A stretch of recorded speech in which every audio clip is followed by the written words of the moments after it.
भारत माता की, भारत माता की। कार्यक्रम में उपस्थित यूपी के ऊर्जावान और कर्मयोगी मुख्यमंत्री श्रीमान योगी आदित्यनाथ जी, प्रयागराज की धरती के जनप्रिय नेता उप मुख्यमंत्री केशव प्रसाद मौर्य जी, केंद्रीय कैबिनेट में मेरी सहयोगी साध्वी निरंजना ज्योति जी, श्रीमती अनुप्रिया पटेल जी, उत्तर प्रदेश सरकार में मंत्री डॉक्टर महेंद्र सिंह जी, राजेंद्र प्रताप सिंह मोती जी, श्री सिद्धार्थनाथ सिंह जी, नंद गोपाल गुप्ता नंदी जी,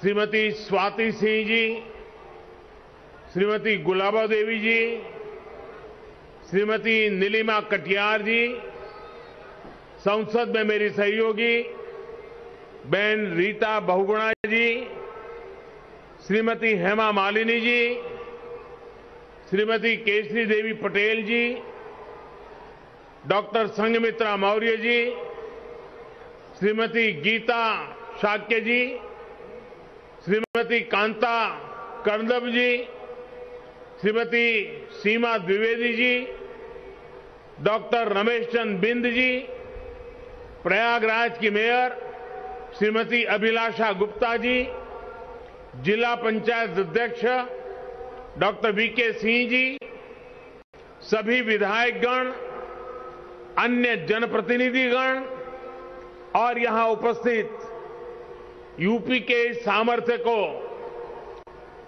बढ़ाने वाले, यहां के सामर्थ्य की प्रतीक मेरी माताएं और बहनें, आप सबको मेरा सादर प्रणाम। मां गंगा, यमुना, सरस्वती के पावन तट पे बसा प्रयागराज की धरती के हम शीश झुकाए के प्रणाम करत है। ईऊ धरा है जहां धर्म, ज्ञान और न्याय की त्रिवेणी बहत, तीर्थन के तीर्थ प्रयागराज में आए के हमेशा ही एक अलग ही पवित्रता और ऊर्जा का एहसास होता है। पिछले वर्ष फरवरी में हम कुंभ में इस पवित्र धरती पर आवा रहे, तब संगम में डुबकी लगाए के अलौकिक आनंद के अनुभव प्राप्त किए रहे। तीर्थराज प्रयाग की ऐसी पावन भूमि को मैं हाथ जोड़कर प्रणाम करता हूं। आज हिंदी साहित्य जगत के सर्वमान्य आचार्य महावीर प्रसाद द्विवेदी जी की पुण्यतिथि भी है। प्रयागराज से साहित्य की जो सरस्वती बही, द्विवेदी जी लंबे समय तक उसके संपादक भी रहे। मैं उन्हें अपनी श्रद्धांजलि अर्पित करता हूं। माता और बहनों, प्रयागराज हजारों सालों से हमारी मातृशक्ति की प्रतीक, मां गंगा, यमुना, सरस्वती के संगम की धरती रही है। आज ये तीर्थ नगरी नारी शक्ति के इतने अद्भुत संगम की भी साक्षी बनी है। ये हम सभी का सौभाग्य है कि आप सभी हमें अपना स्नेह देने, अपना आशीर्वाद देने आई हैं। माताओं बहनों, मैं यहां मंच पर आने से पहले मैंने बैंकिंग सखियों से, स्व सहायता समूह से जुड़ी बहनों से और कन्या सुमंगला योजना की लाभार्थी बेटियों से बात की। ऐसे ऐसे भाव, ऐसी ऐसी आत्मविश्वास से भरी बातें, माताओं बहनों, हमारे यहां एक कहावत है, प्रत्यक्षे किम प्रमाणम, यानी जो प्रत्यक्ष है, जो सामने है, उसे साबित करने के लिए कोई प्रमाण की जरूरत नहीं पड़ती।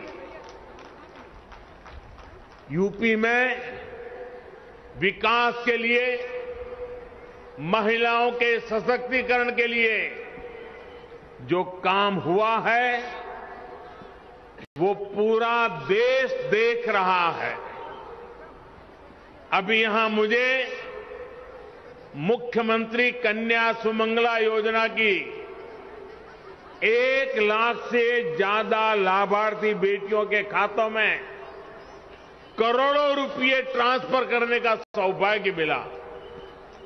ये योजना गांव गरीब के लिए, बेटियों के लिए भरोसे का बहुत बड़ा माध्यम बन रही है। यूपी ने बैंक सखी का जो अभियान शुरू किया है, वो महिलाओं की रोजगार के अवसरों के साथ ही उनके जीवन में भी बड़े बदलाव ला रही है। सरकार से अलग अलग योजनाओं का जो पैसा सीधे डायरेक्ट बेनिफिट ट्रांसफर डीबीटी के जरिए खाते में आता है, ये पैसा निकालने अब बैंक नहीं जाना पड़ता। बैंक सखी की मदद से ये पैसा गांव में घर पर ही मिल जा करता है। यानी बैंक सखी बैंक को गांव तक लेकर आ गई है। और जो लोग सोच रहे होंगे कि ये तो छोटा सा काम है, उन्हें मैं ये भी बताना चाहता हूं कि बैंक सखियों का काम कितना बड़ा है। यूपी सरकार ने इन बैंक सखियों के ऊपर ऐसे करीब 75,000 करोड़ के लेन देन की जिम्मेदारी सौंपी है। 75,000 करोड़ रुपए का कारोबार ये गांव में रहने वाली मेरी बहनें, मेरी बेटियां कर रही है। जितना लेन देन गांव में होगा, उतनी ही उनकी आमदनी भी होगी। इनमें से ज्यादातर बैंक संख्या वो बहनें हैं कुछ समय पहले तक जिनके खुद के बैंक के खाते भी नहीं थे, लेकिन आज इन महिलाओं के हाथों में बैंकिंग की, डिजिटल बैंकिंग की ताकत आ गई है। इसलिए देश देख रहा है कि यूपी में कैसे काम हो रहा है। और तभी तो मैं कहता हूं, प्रत्यक्षे किम प्रमाणम। माताओं बहनों, यूपी ने टेक होम राशन, जच्चा बच्चा को दिए जाने वाले पोषण को तैयार करने की जिम्मेदारी भी महिलाओं के हाथों में सौंपी है। ये पोषण वाला राशन और आहार अब सेल्फ हेल्प ग्रुप में साथ मिलकर महिलाएं खुद बनाएगी। ये भी बहुत बड़ा काम है। सालाना हजारों करोड़ रुपए का काम है। जिन 202 पुष्टाहार उत्पादन यूनिट्स का आज शिलान्यास हुआ है, उनसे सेल्फ हेल्प ग्रुप की महिलाओं की आमदनी भी होगी और गांव के किसानों का भी बहुत बड़ा लाभ होगा। गांव की महिलाएं अपनी फैक्ट्री में पुष्टाहार बनाने के लिए फसल, अनाज गांव से ही तो खरीदने वाली हैं। यही तो सशक्तिकरण के वो प्रयास हैं जिन्होंने यूपी की महिलाओं का जीवन बदलना शुरू कर दिया है। सरकार अलग अलग सेक्टर्स में स्वयं सहायता समूहों को जो सहायता दे रही है, इसकी एक किस्त के तौर पर आज मुझे 1000 करोड़ रुपए ट्रांसफर करने का सौभाग्य मिला है। यूपी के विकास की धारा अब किसी के रोकने से रुकने वाली नहीं है। उत्तर प्रदेश की महिलाओं ने, माता बहनों, बेटियों ने ठान लिया है, अब वो पहले की सरकारों वाला दौर वापस नहीं आने देगी। डबल इंजन की सरकार ने यूपी की महिलाओं को जो सुरक्षा दी है, जो सम्मान दिया है, उनकी गरिमा बढ़ाई है, वो अभूतपूर्व है। भाइयों और बहनों, माताओं, बहनों, बेटियों, उनका जीवन पीढ़ियों को प्रभावित करने वाला, पीढ़ियों का निर्माण करने वाला जीवन होता है।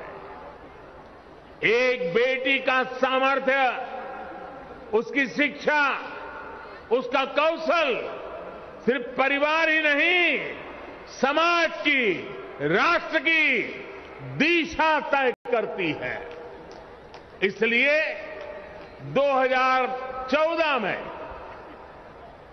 जब हमने मां भारती के बड़े सपनों, बड़ी आकांक्षाओं को साकार करने का बीड़ा उठाया, तो सबसे पहले देश की बेटी की विश्वास को नई ऊर्जा देने का प्रयास शुरू किया। इसलिए हमने बेटी के जन्म से लेकर जीवन के चक्र में हर अवस्था में महिलाओं को सशक्त करने के लिए योजनाएं बनाई, अभियान चलाए। साथियों, बेटियां कोख में ही ना मरी जाएं, वो जन्म लें, इसके लिए हमने बेटी बचाओ बेटी पढ़ाओ अभियान के माध्यम से समाज की चेतना को जगाने का प्रयास किया। आज परिणाम यह है कि देश के अनेक राज्यों में बेटियों की संख्या में बहुत वृद्धि हुई है। प्रसव के बाद भी बिना चिंता के अपने बच्चे की शुरुआती देखरेख करते हुए मां अपना काम जारी रख सके, इसके लिए महिलाओं की छुट्टी को 6 महीने किया गया है। साथियों, गर्भावस्था के दौरान गरीब परिवारों में मातृ स्वास्थ्य चिंता का एक बहुत बड़ा कारण रहा है। इसलिए हमने गर्भवती महिलाओं के टीकाकरण, अस्पतालों में डिलीवरी और गर्भावस्था के दौरान पोषण पर विशेष ध्यान दिया। प्रधानमंत्री मातृ वंदना योजना के तहत गर्भावस्था के दौरान 5,000 रुपये महिलाओं के बैंक खाते में जमा किए जाते हैं ताकि वो उचित खान पान का ध्यान रख सके। अभी तक 2 करोड़ से ज्यादा बहनों को लगभग 10,000 करोड़ रुपए दिए जा चुके हैं। साथियों, बेटियां ठीक से पढ़ाई कर सकें,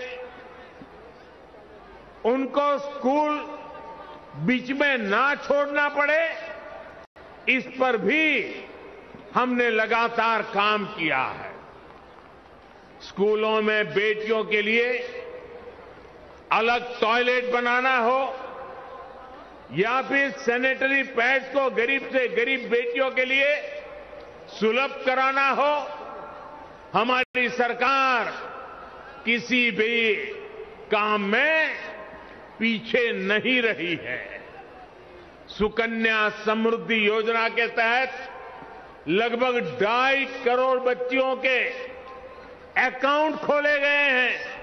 ये पैसा बड़े होने पर उनके सपनों को पूरा करे, उसके लिए इस पर ब्याज दर भी ऊंची रखी गई है। स्कूल कॉलेज के बाद करियर से लेकर गृहस्थी तक भी हर कदम पर महिलाओं की सुविधा और स्वास्थ्य का ध्यान रखा जा रहा है। स्वच्छ भारत मिशन के तहत करोड़ों शौचालय बनने से, उज्ज्वला योजना के तहत गरीब से गरीब बहनों को गैस कनेक्शन की सुविधा मिलने से, घर में ही नल से जल आने से बहनों के जीवन में सुविधा भी आ रही है और उनकी गरिमा में भी वृद्धि हुई है।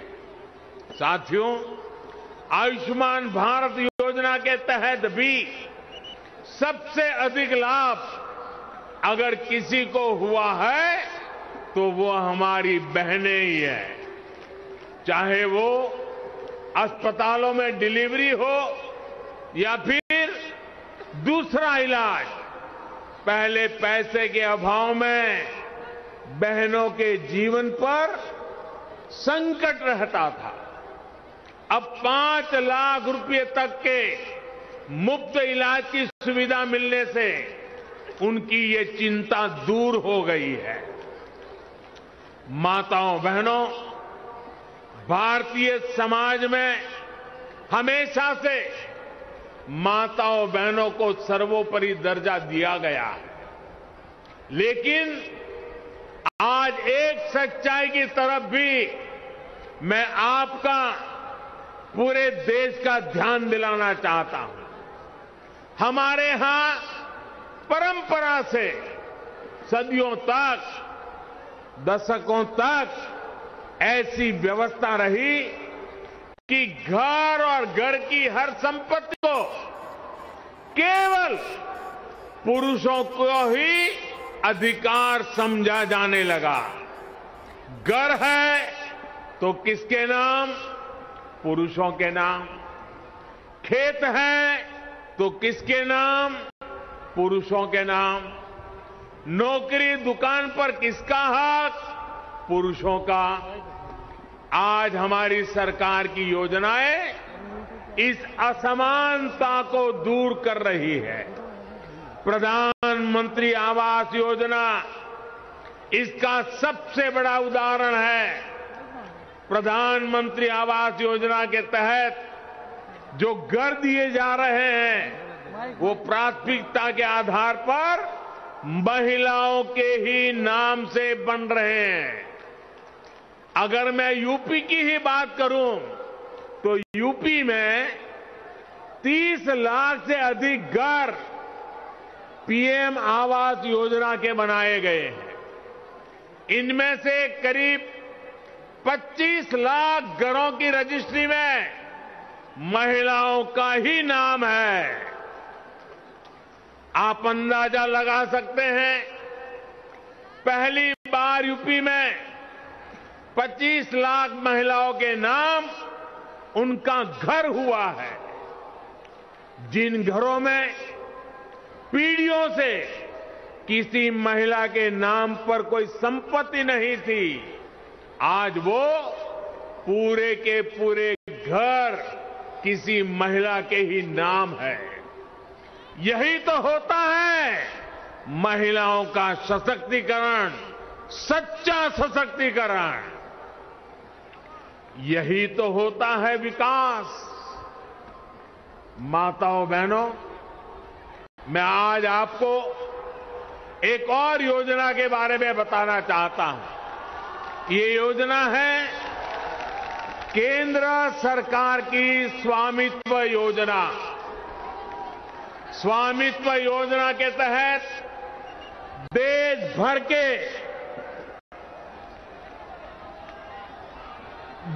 भर के गांवों में घरों को जमीनी के ड्रोन से तस्वीर लेकर घर के मालिकों को प्रॉपर्टी के कागज दिए जा रहे हैं, घरौनी दी जा रही है। ये घरौनी देने से घर की महिलाओं को प्राथमिकता दी जा रही है। अगले कुछ वर्षों में उत्तर प्रदेश के गांव में योगी जी की सरकार हर घर की मैपिंग कराकर ऐसे ही घरौनी देने का काम पूरा कर लेगी। फिर जो बने हुए घर है उनके कागज में भी घर की महिलाओं का नाम होगा, घर की माताओं का नाम होगा। साथियों, रोजगार के लिए, परिवार की आमदनी बढ़ाने के लिए जो योजनाएं देश चला रहा है, उसमें भी महिलाओं को बराबर का भागीदार बनाया जा रहा है।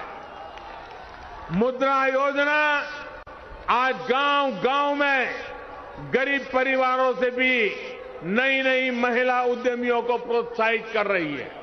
इस योजना के तहत मिले कुल ऋण में से लगभग 70% महिलाओं को दिए गए हैं।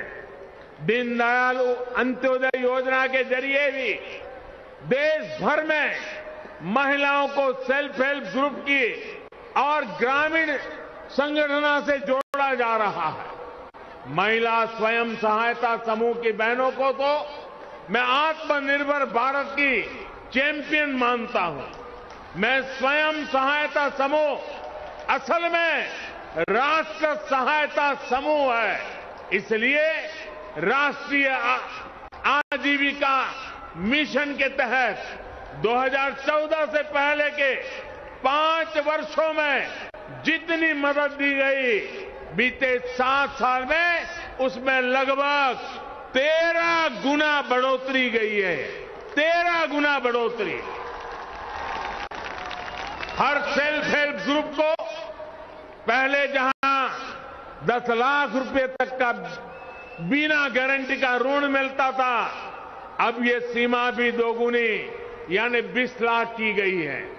माताओं बहनों, शहर हो या गांव, महिलाओं के लिए हमारी सरकार हर छोटी बड़ी मुश्किलों को ध्यान में रखते हुए फैसले ले रही है। कोरोना के इस कालखंड में आपके घर का चूल्हा जलता रहे, इसके लिए मुफ्त राशन देने की व्यवस्था हमारे ही सरकार ने की है। महिलाएं रात की पाली में भी काम कर सके, इसके लिए नियमों को आसान बनाने का काम हमारी ही सरकार ने किया। खदानों में महिलाओं के काम करने पर जो कुछ बंदिश थी, वो हमारी ही सरकार ने हटाई है। देश भर के सैनिक स्कूलों के दरवाजे लड़कियों के लिए खोल देने का काम हमारी सरकार ने किया है। रेप जैसे संगीन अपराधों की तेजी से सुनवाई के लिए हमारी सरकार देश भर में करीब 700 फास्ट ट्रैक कोर्ट स्थापित कर चुकी है। मुस्लिम बहनों को अत्याचारों से बचाने के लिए 3 तलाक के खिलाफ कानून हमारी सरकार ने बनाया है। साथियों, बिना किसी भेदभाव, बिना किसी पक्षपात, डबल इंजन की सरकार बेटियों के भविष्य को सशक्त करने के लिए निरंतर काम कर रही है। अभी कुछ दिन पहले ही केंद्र सरकार ने एक और फैसला किया है। पहले बेटों के लिए शादी की उम्र कानूनन 21 साल थी, लेकिन बेटियों के लिए ये उम्र 18 साल की ही थी। बेटियों भी चाहती थी कि उन्हें उनकी पढ़ाई लिखाई के लिए, आगे पढ़ने के लिए समय मिले, बराबर अवसर मिले। इसलिए बेटियों के लिए शादी की उम्र को 21 साल करने का प्रयास किया जा रहा है।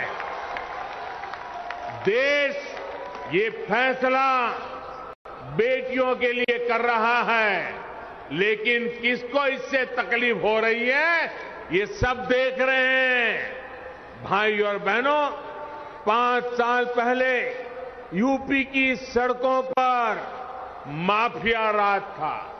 यूपी की सत्ता में गुंडों की हनक हुआ करती थी। इसका सबसे बड़ा भुक्तभोगी कौन था? मेरी यूपी की बहन बेटियां थी। उन्हें सड़क पर निकलना मुश्किल हुआ करता था, स्कूल कॉलेज जाना मुश्किल होता था। आप कुछ कह नहीं सकती थी, बोल नहीं सकती थी, क्योंकि थाने गई तो अपराधी बलात्कारी की सिफारिश में किसी को फोन आ जाता था। योगी जी ने इन गुंडों को उनकी सही जगह पहुंचाया है। आज यूपी में सुरक्षा भी है, यूपी में अधिकार भी है। आज यूपी में संभावनाएं भी हैं, आज यूपी में व्यापार भी है। मुझे पूरा विश्वास है, जब हमारी माताओं बहनों का आशीर्वाद है, इस नई यूपी को कोई वापस अंधेरे में नहीं धकेल सकता।